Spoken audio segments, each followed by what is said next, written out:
Seterusnya, majlis mempersilakan peserta kedua, iaitu adik Muhammad Adib Amsyar bin Khairul Azmi.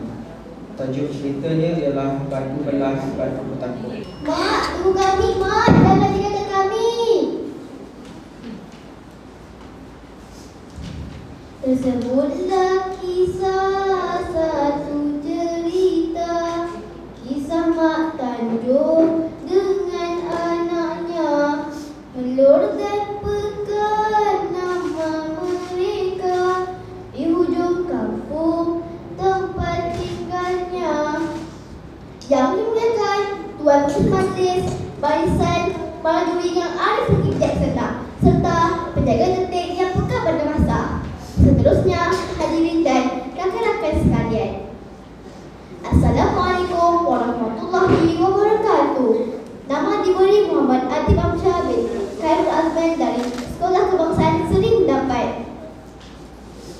Terbang seiring tepi kali, saya kumbang mencari makan. Selamat sejahtera saudara-saudari, batu belah batu bertakut saya persembahkan. Pada zaman dahulu, ada sebuah keluarga yang tinggal di hujung sebuah kampung. Mereka, Mak Tanjung dan anak-anaknya, Melur dan Pekan. Selepas kematian suaminya, Mak Tanjung bekerja keras untuk menyara anak-anaknya. Pada suatu hari, Mak Tanjung hendak makan telur ikan tembakul. Dia pun menangkap ikan tembakul di sungai. Melur dan Pekan merasa gembira mendengar kata-kata ibu mereka. Tentu malam nanti mereka akan dapat makan telur ikan tembakul. Tangkap sini, tangkap sana, tangkap sini. Akhirnya, Mak Tanjung dapat seekor ikan tembakul. Dia pun pulang ke rumah dengan rasa gembira. Telur ikan tembakul ini amat sedap. Aku tak sabar untuk memakannya, kata Mak Tanjung di dalam hati. Kita nak masak apa dengan ikan tembakul ni, Mak? Tanya Melur kepada Mak Tanjung. Ikan tembakul ini sedap dengan sekulai. Siapkan sedikit telurnya untuk Mak. Mak ingin pergi ke hutan untuk mencari akar kayu, pesan Mak Tanjung kepada Melur. Mak Tanjung pun pergi ke hutan untuk mencari akar kayu. Melur pun mula menyijak ikan tembakul itu dan tak sabar untuk menikmati bersama emak dan adiknya. Melur pun menggunakan ikan tembakul itu. Bau aroma ikan tembakul menyebabkan Pekan merasa lapar. Sedapnya bau ikan tembakul ni, kakak, kata Pekan. Pekan pergi kepada kakaknya dan ia berasa sangat lapar. Pekan nak makan, Pekan nak makan, Pekan tak nak di rumah. Pekan menjerit mau makan kerana ia berasa sangat lapar. Melur berasa serba salah. Sudah puas dia memujuk adiknya. Melur berasa kasihan juga melihat adiknya kelaparan. Marilah kita makan dahulu, Pekan, ajak Melur kepada Pekan. Mereka makan ikan tembakul itu dengan berselera. Pekan, kita simpan sedikit ikan tembakul ini untuk Mak, ya. Tanpa disedari, ikan tembakul yang disimpan untuk Maknya telah habis dimakan oleh Pekan.